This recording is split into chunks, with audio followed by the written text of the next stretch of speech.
What's going on, guys? It's Tanner, or the Orange Grape. I know it's been a while, to say the least.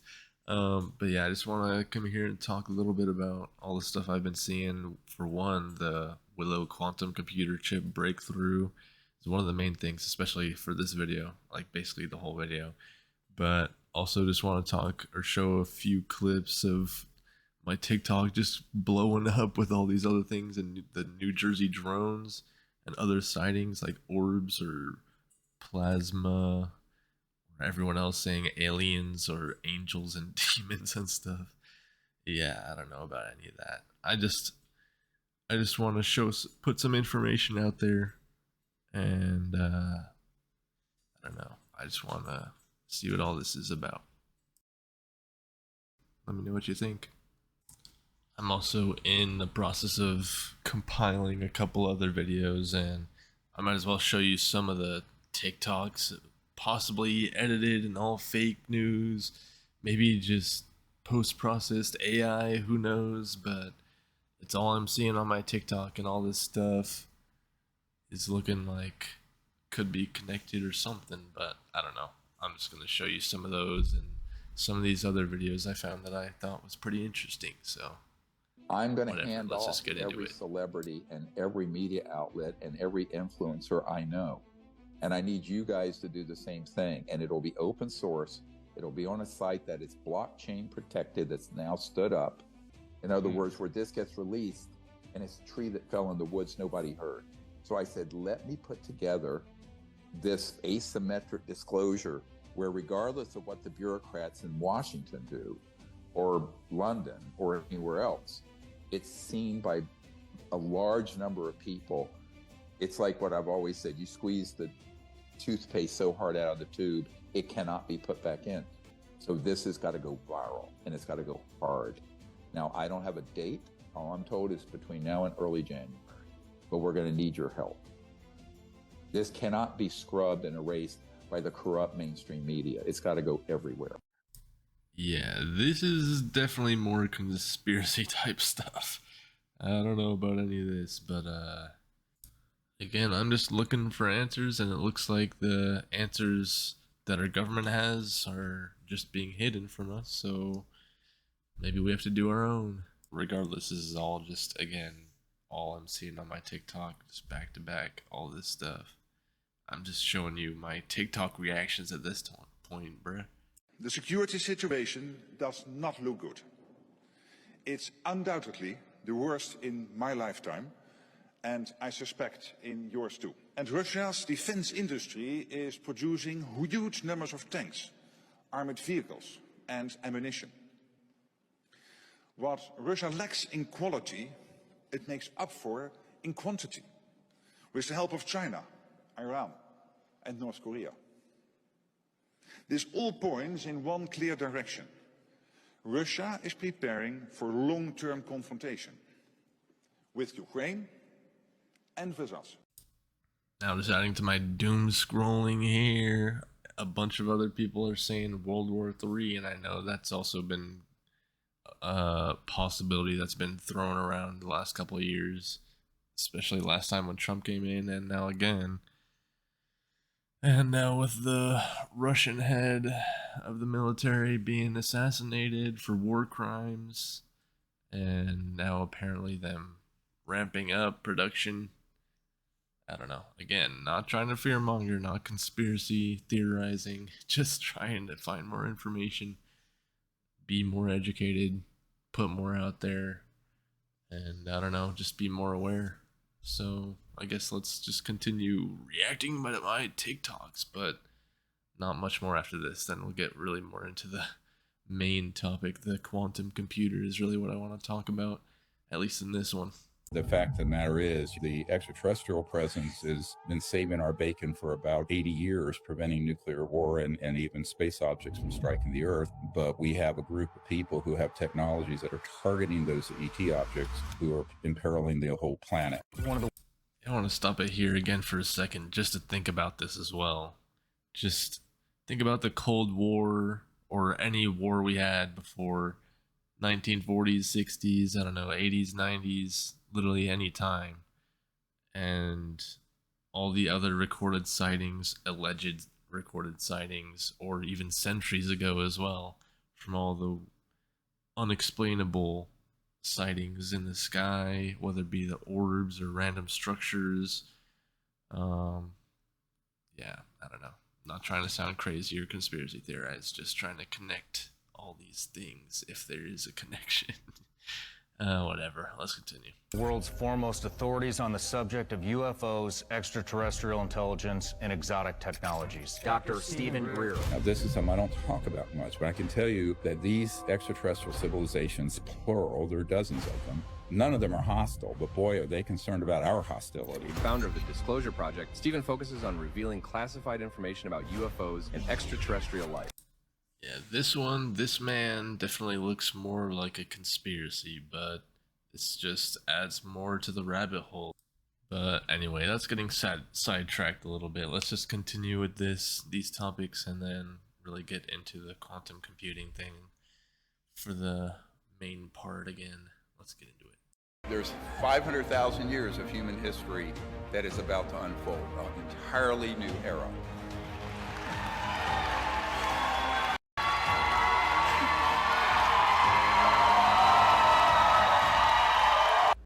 You know, the Foo lights. Fighters? Yeah. No, I don't think so. I think the Foo Fighters were the real phenomenon that people were observing. But I'm just sort of, that's my perspective at this juncture. If I had good data one way or the other, it'd be interesting.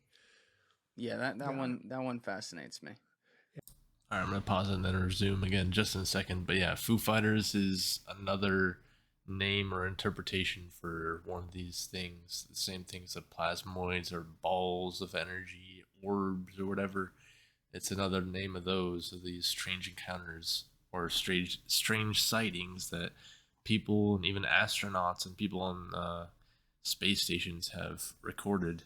So anyway, yeah, let's continue. Yeah. Because they were seen by so many pilots, allegedly. Well, I mean, there's lights in the sky. I mean, there's the flying triangles in Belgium in '89, and there's all sorts of great cases everywhere. There had, in fact, been face-to-face meetings between United States officials and extraterrestrials from other star systems. There's one species that looks something like a praying mantis. And then the short grays are the ones that you see in the cartoons. The tall grays look much different. They look more like humans. And the Nordic blondes, for example, are so similar to humans that they can walk down the street and not be detected. They are way ahead of us in medicine, agriculture, and still, I guess, presumably in technology. We have bases here. They're afraid that we're going to blow up our planet so that it would be uninhabitable both for ourselves and for visits from them. And they didn't like that idea. UFOs are as real as the airplanes flying over your head. Now, this stuff I could basically just see being brain rot, distraction, conspiracy theory, all of the above. But at the same time, I guess all this happening, I'm just trying to see what's going on, what it actually is. Drones from the government or random people or foreign governments. Yeah, again, not a conspiracy theorist, just putting ideas out there and trying to see all the other ideas that are out there. Anyway, I'm not going to fearmonger. I'm not going to be brain rot conspiracy theorist. Let's just continue with this. Not as much the aliens. What is quantum computing and how does it all work? And could it have anything to do with everything else? And just for some more context real quick, this is another random podcast I found. And this guy, I guess, works a lot with quantum computers and just knows how they work.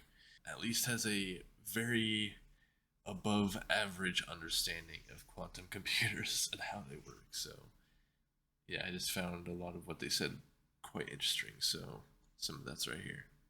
New Willow has been upgraded to 105, and ideally these larger quantum computers should be more powerful, But as the sort of scale of quantum computers has grown, researchers have found that it's harder for larger devices to retain their quantumness. So Willow is particularly good at preserving its quantumness better than previous chips. And to test this, Google uses a specific benchmarking task called RCS that involves verifying that a sample of numbers output by a program on the chip has a randomest distribution as possible. And Google says that Willow has done its RCS task in 5 minutes, while even the best supercomputer in the world would take 10 septillion years, which doesn't sound like a real number, but is. And that's more than the age of the universe squared. Yeah, I mean, it's just an absurd number, isn't it? Yeah, don't mind me. I just went through a couple deep rabbit holes. I mean, you can call me crazy. I know I'm a little crazy, but we can all have our opinions. I just want to be open-minded and educated, and I want to know what's going on and what is on our Earth and around our Earth. So, yeah, let's go. I know everyone's just going to keep saying the same thing over and over, but that's crazy. We can't even comprehend 10 septillion, 25 zeros older than our universe's life squared is insane. Just for the computing power between 5 minutes, that would have taken our supercomputer that long.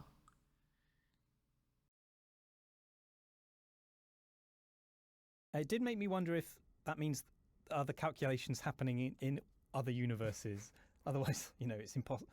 Well, we'll get to the multiverse aspect of it later, as I know you're very keen on that. Yes, I mean, it's a very impressive number, but it's important to remember what I said about quantum computers being good at certain tasks. And the RCS benchmarking problem essentially involves simulating the behavior of a quantum computer on a loading the dice a little bit, yeah. So you can see that there's kind of the home advantage for the Willow chip here. And the problem itself has no practical use. So being able to do this problem doesn't mean that, we're suddenly able to solve climate change or have incredible AI or anything like that. So Yeah. So even though we've got these huge numbers that sound really, really impressive, actually what's more important is the work that Google has done on error rates for its chip. So that's the sort of keeping the quantumness. Yeah, okay. So I managed to get that much out of it. And I heard Julian Kelly, he's the director of quantum hardware. It's quite a cool title, isn't it, at Google. And here he is talking about that point, about what Willow can do. Our logical qubits now operate below the critical quantum error correction threshold, a long sought-after goal for the quantum computing field since the theory was discovered in the 90s. And we've achieved it for the first time with Willow. Errors are exponentially suppressed in our logical qubits. Yeah, this is already huge. Literally since the quantum computing and theory was discovered and they started working on this just now is when they broke through on the error correcting mechanisms. This is crazy. And it's just gonna get faster, it's just gonna get crazier. And with quantum AI too, that's pretty spooky. But let's see. And every few years, I know I hear, and I think we all hear, a bunch of stuff about quantum mechanics or quantum physics or quantum chips and stuff, and then we all just forget about it. But I think this is a really huge breakthrough, and I think it's gonna change a lot. I think we're gonna see a lot in the near future. But again, nothing to do but see and wait. As error rates are halved each time we add physical qubits in scale from distance 3 to 5 to 7 surface codes. Additionally, our logical qubit lifetimes are now much longer than all of the lifetimes of the physical qubits that compose them. This means that even as we make our quantum chips larger and more complex by adding more qubits, we can use quantum error correction to actually improve their accuracy. Now here's another YouTuber and video, real quick demonstration of how this really works, like just to make sense really easily, really quick. This image illustrates one of Willow's biggest breakthroughs. So let me just break this down for you guys. Think of it like building an increasingly larger teams of workers, which are the qubits, who can catch each other's mistakes. The 3x3 grid, which is of course in red, is like a team of small workers that can handle fixing one mistake at a time. It's basic proof that the system works.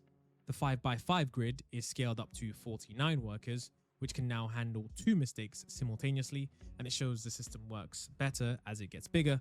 And the 7x7 grid is a big team of 97 workers that can handle 3 mistakes at once, and it proves that bigger equals more reliable and not less.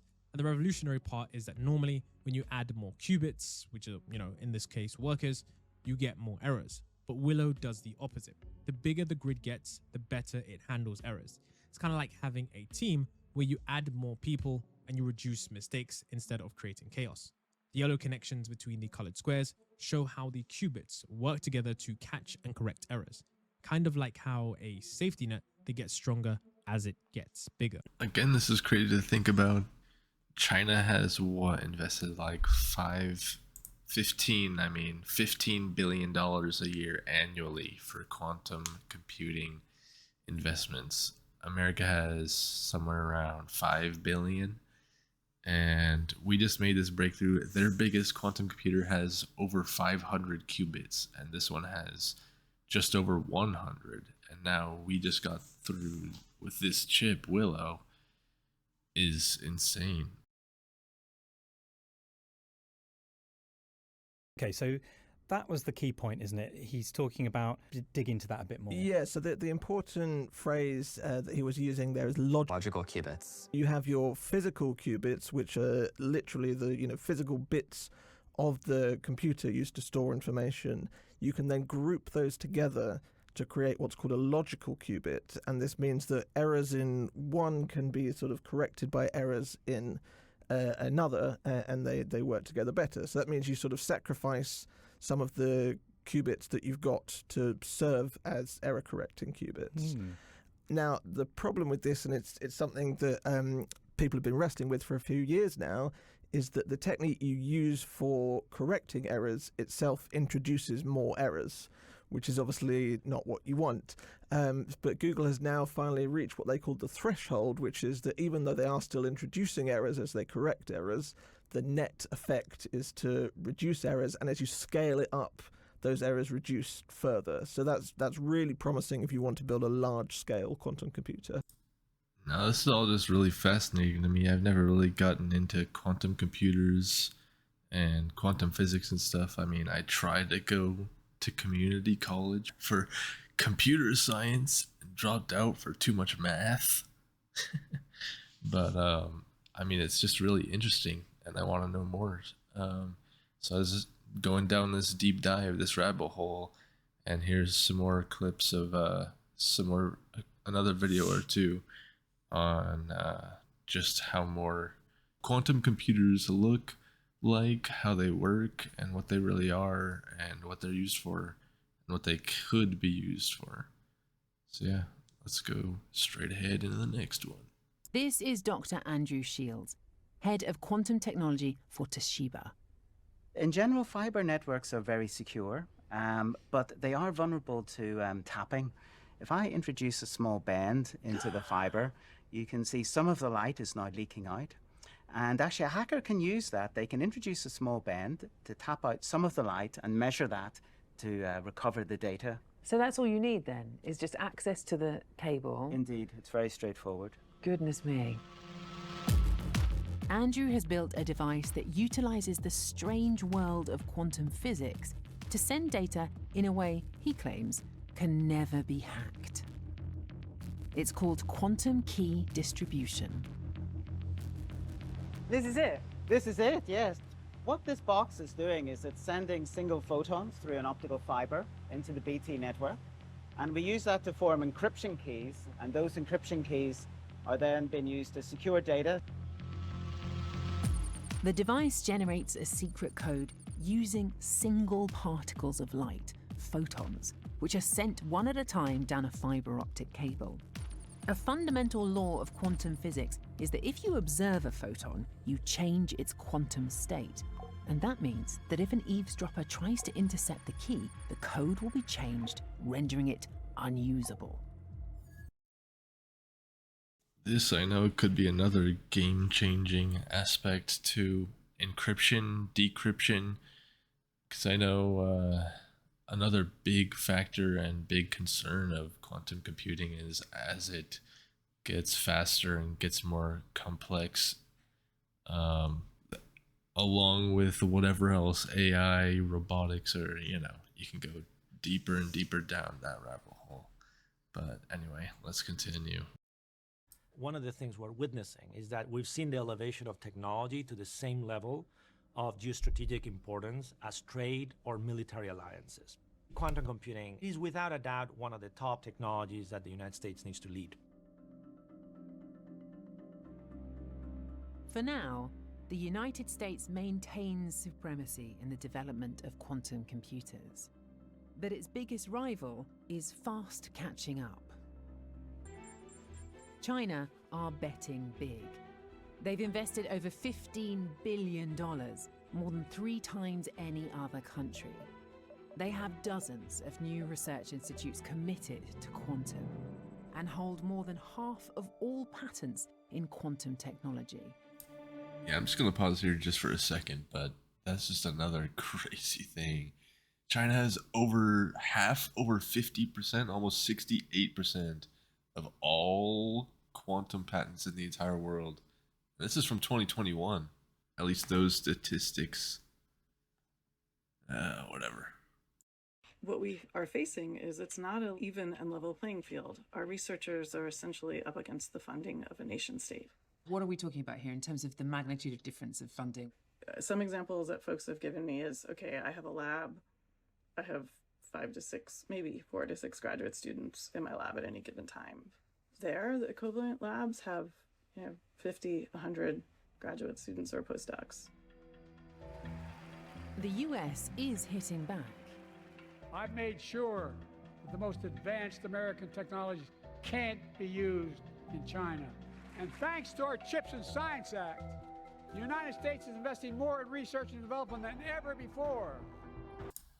But do you think it's really enough? Maybe it is with Willow, but thinking about how much China is spending on this, we might need to catch up.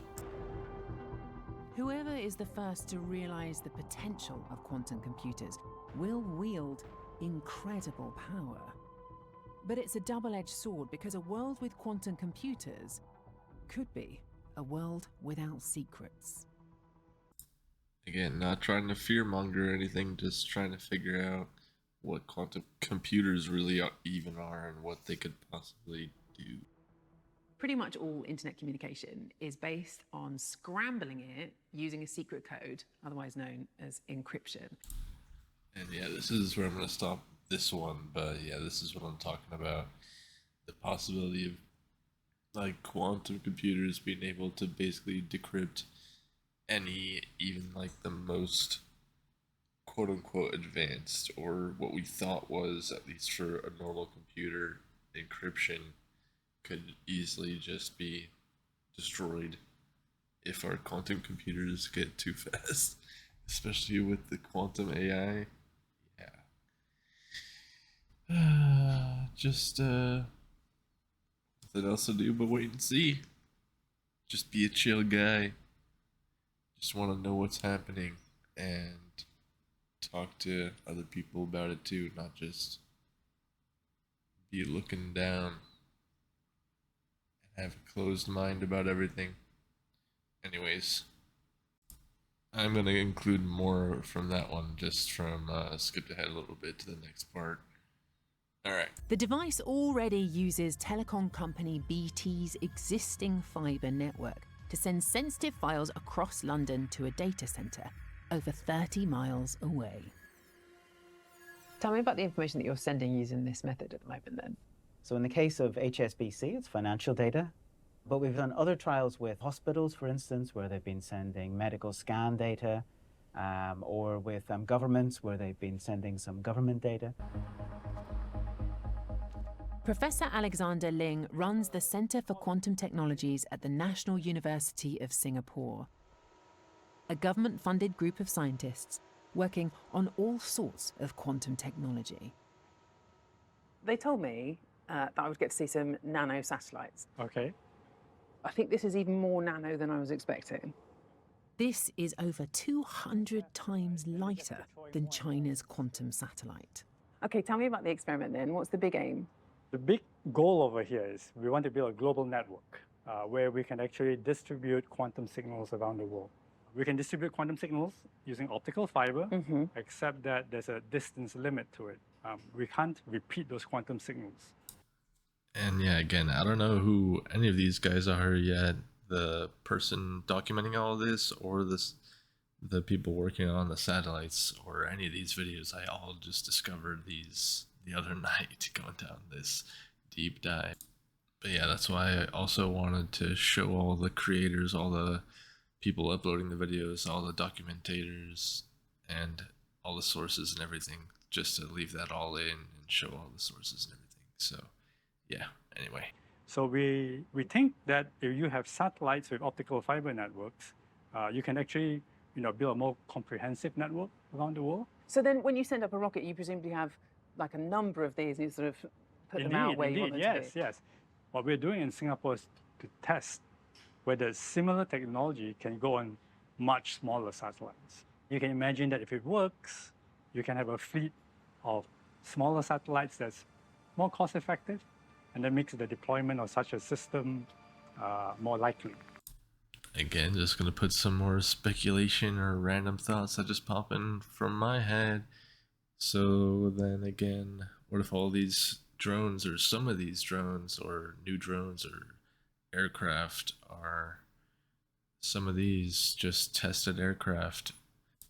If they're new drone technology, new plane technology being tested, or if they're just straight up normal drones and planes and normal or aircraft, people are just misinterpreting all of them, or 90% of them, or 80% of them, because that does not help either.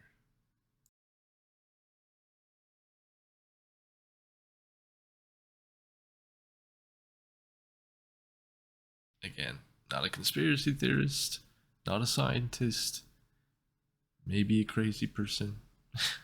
Just what I'm thinking. With all this stuff happening at the same time too, I don't know what to think, so I'm just saying whatever comes to mind.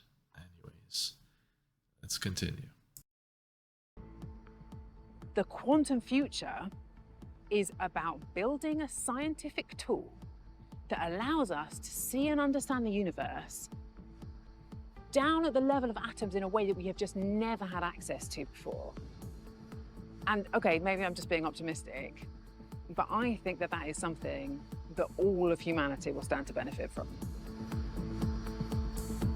Yeah, she said maybe it's just optimism and wanting what's best, but it's a big breakthrough. It's going to be a big change.